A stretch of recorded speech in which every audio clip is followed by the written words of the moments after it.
Okay. Okay. Good morning, millionaires. Good morning, millionaires. I hope everybody's feeling incredible this morning. My name is Haziq Ali. Some of you know that, some of you don't. Um, our whole goal every morning is to give you the mindset, the skill set, and the heart set to go further, faster, with less effort. I'm a work in progress myself. So don't feel bad about the fact that every great man, every great woman has a starting point. But I'm going to tell you something real. It has to happen in your mind first. Does that make sense to you? It has to happen in your mind before it happens anywhere else. The first place you get anything is in your mind. That's why we call it millionaire minded. It says, to him that hath, it shall be given, and he shall have more abundantly, right? You can only get more of what you already have. I don't want you to miss that. They trolling me right now because I'm talking about capitalism ain't bad. Check this out. Jesus, the cat they called Jesus, was a capitalist. He was like, to him that hath, it shall be given, and he shall have more abundantly. Can I get a witness? But to him that hath not, it shall be taken away, even that which he hath. You get what I'm saying to you? Jesus was a capitalist. You can only have more of what you have. It's the law. It's the law. Say that to yourself. You can only have more of what you have. The poor get poorer because they have poverty in their mind. Poverty in the mind makes poverty in the behind. You hear what I'm saying to you? What you have in your mind comes behind. You get what I'm saying? You can only have more of what you already have. Think about that. It sounds simple, but it's profound. It's the law. I can only have more of that which I am. There's this part in the greatest book about entrepreneurship ever written where God said to Moses, he was like, hide yourself in the cleft of that rock. Hide yourself in the cleft of that rock. You're not going to see my face. You'll see my hind parts. What is he talking about? Well, face represents thought. You ain't going to see a man's thoughts, but you're going to see what comes behind that. You get what I'm saying to you? You get what I'm saying to you? So what's the rock? The rock is the minded part. When we say millionaire minded, what's the rock? The rock is the consciousness of unshakable, unmovable, divine principle. Your purpose on this planet is to show your divinity. That's your purpose here. Your purpose is to show your divinity. Your purpose is to show God's nature. We be like, thank God. I'm saying, thank God. Thank God. You hear what I'm saying to you? Thank God. They get mad at me because I'm talking about capitalism. That cat you called Jesus was a capitalist. Let's get this thing going. You have something special. You have greatness in you. Hello, this is Les Brown, and you're in the right place at the right time because we're going to bring the millionaire out of you. Y'all ready? Let's get this thing going. Let's get this thing going. Thank you. Please announce yourself. Entry and exit tones are off.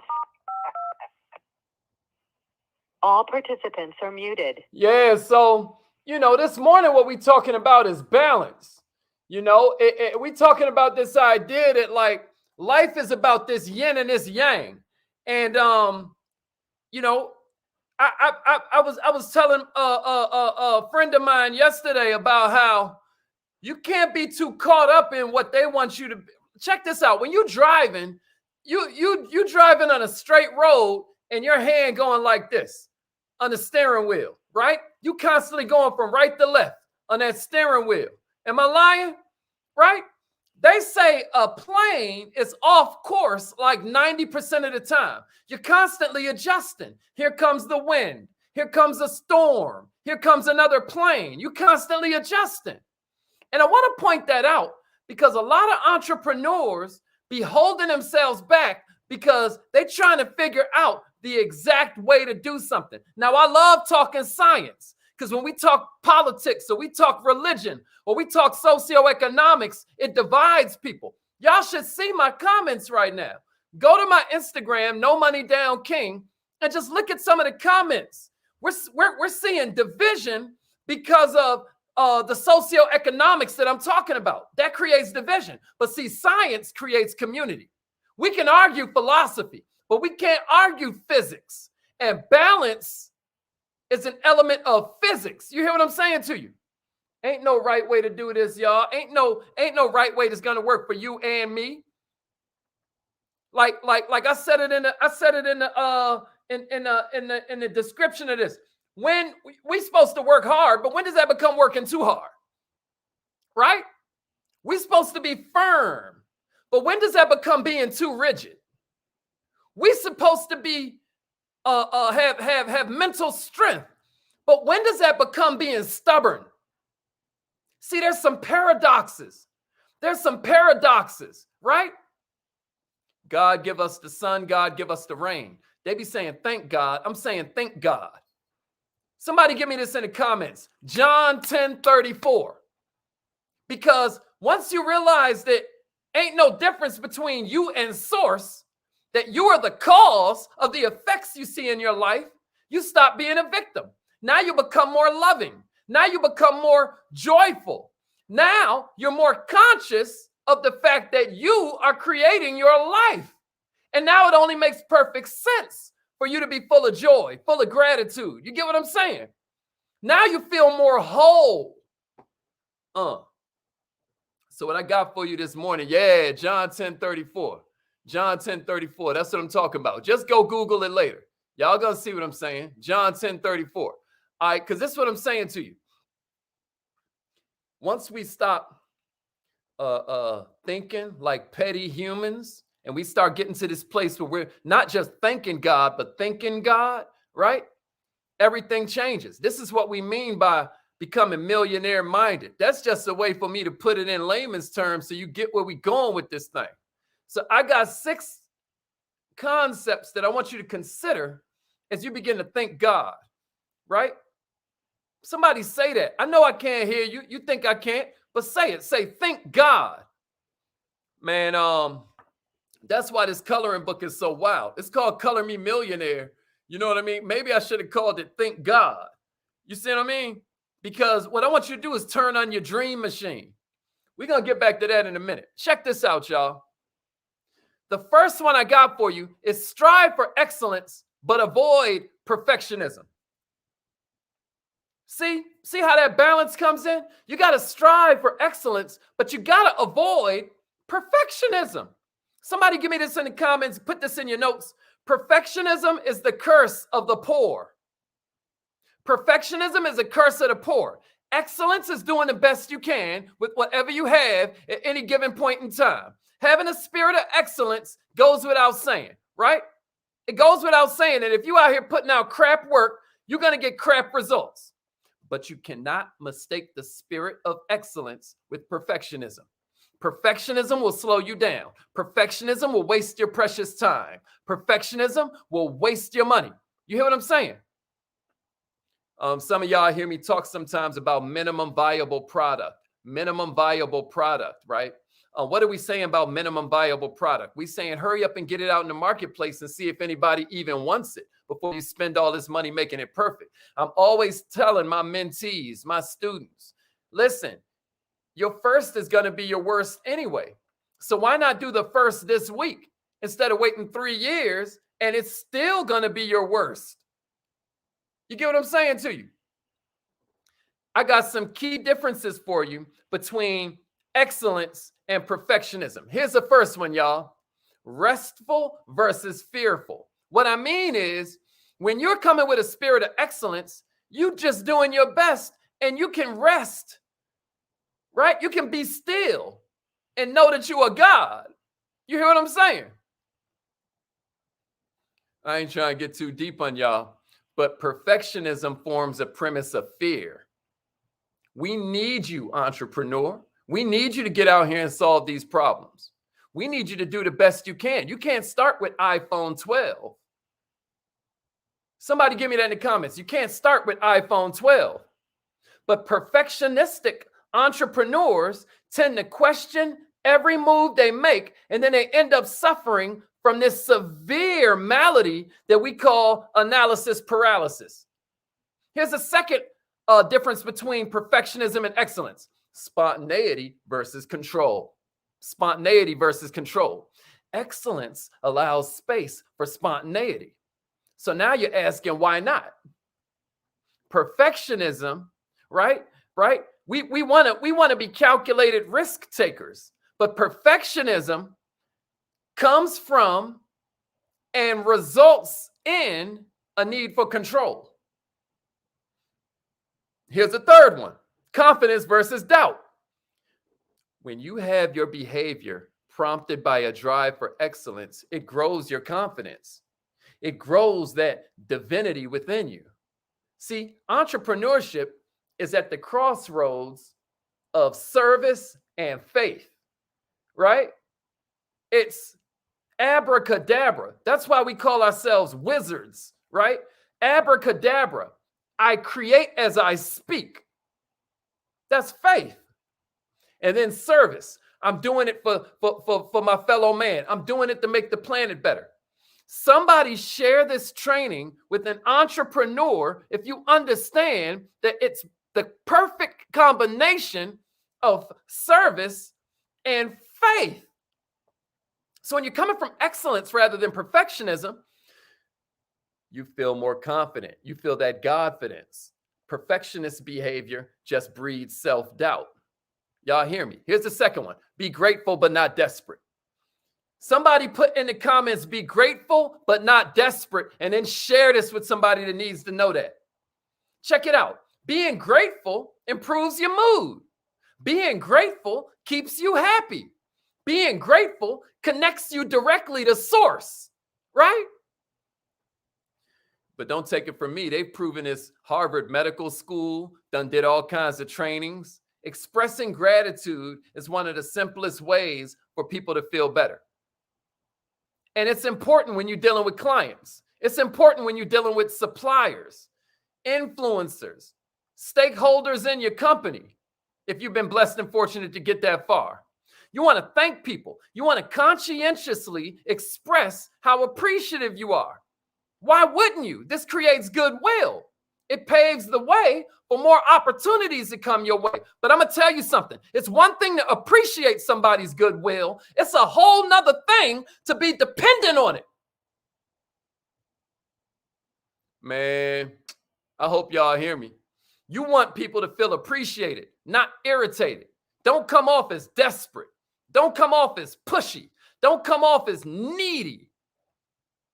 What we're here to do is accept the good opportunities that arrive with time. That, after all, is the harvest for you being a good person. Some people out here like, I deserve to be rich. Not if you ain't serving nobody. Your bank account is just a reflection of the service you have rendered.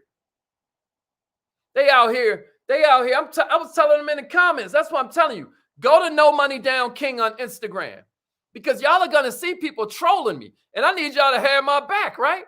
Because I'm trying to tell them, it ain't about you waving your flag to raise minimum wage. It's about you raising the minimum amount of value you feel okay providing. It ain't about them paying you more to flip burgers. We could train a monkey to do that. How about you raise your value in the marketplace so you're solving a bigger problem than coming to the rescue of a manager that needs another burger flipper? Do you get what I'm saying to you? Yeah, you rare. Yeah, you beautiful.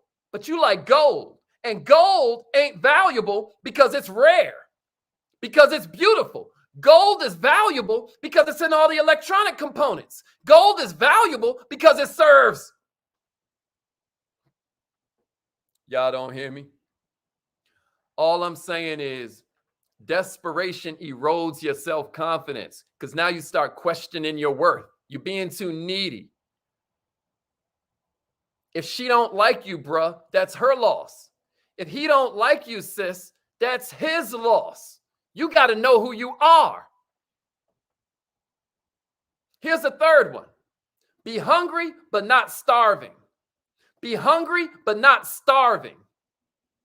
Of course, we ambitious dreamers out here. You know, the hungrier you are, the more effort you put in. Yesterday's training was about how to cultivate that hunger. Is that a fact? The hungrier you are, the more effort you put in, the more results you get. I know that.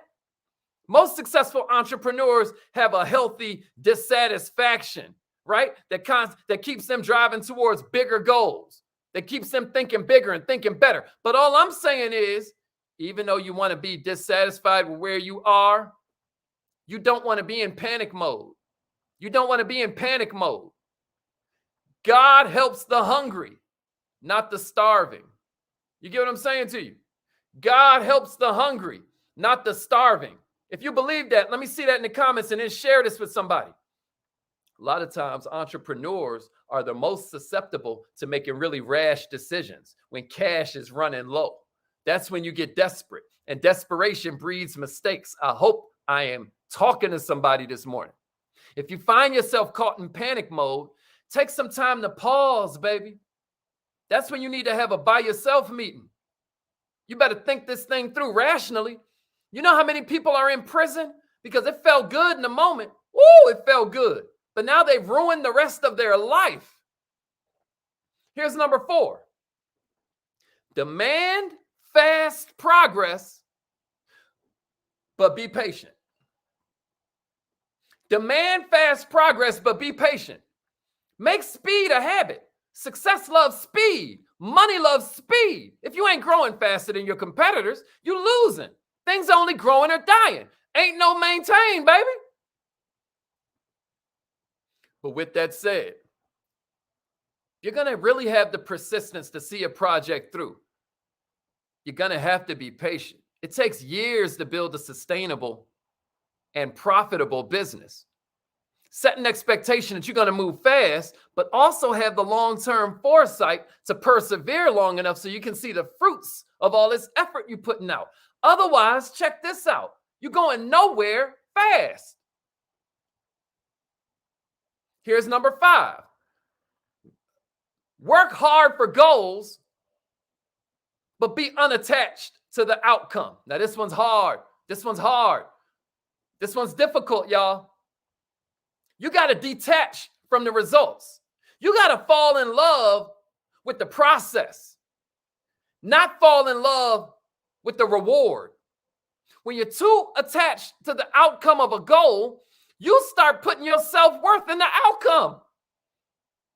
You wanted to make this sale so bad and they wasn't with it. Now you start to question yourself. Do I have any value? Am I doing the right thing? Am I wasting my life? Nah, man. If we really here working for God like we supposed to be, he is smiling upon you. Even as and then you just like, forgive them, pops. They know not what they do. The objective of your sales call should be connecting and listening to the potential client so you can address their needs. But if you're too caught up in trying to make the sale, people going to sense the disconnect, and that's going to affect your conversion. Am I making sense? When you're unattached to the outcome, and I'm not saying be apathetic, right? You still got to work hard. You still got to thirst for success, baby. But you want to work towards something meaningful. That way, whether they get it or not, you know in your heart that's their loss. And that leads me to the last one I got for you, baby. Grow your own business, but don't be selfish. Grow your own business, but don't be selfish. Collaboration, joint ventures. That's how you grow your business. We want healthy collaborations, not toxic collaborations, right? We want to work with people who appreciate us, right? We want to work with people who want to reciprocate. We want to work with good humans. We want to spend more time with genuinely good people, not people who suffer from this mental sickness called entitlement, right? But guess what? Your vibe attracts your tribe. Is that making sense to you? You need to be able to balance your own needs, right, with the need to serve others, right? You're looking to create win-win situations. Now, it's going to hurt you if you let that other business step all over you, right? You got to set your boundaries and you got to stick to them. But we should not be overly focused on ourselves and fail to add value to others. That's going to make us lose every time. When you hurt other people in the process of getting your goals, now you got a bad reputation. And here's another thing that I want you to realize. Being kind is a superpower. And a lot of people don't get it. Can somebody give me that in the comments and give me a share if you agree? Being kind to others is a superpower. This is what I mean. Being kind makes people like you. When people like you, they give you opportunities. Man, there are some beautiful women out there. There are some very handsome men out there, but they're jerks. Their looks get them in the door, but they like, why can't I have anything sustainable? Why won't anything last? It's because you got to do some personal development. You've got to do some self-growth. And you can't be doing it for other people. You have to do it because you're becoming aware that you are the creator of your own life.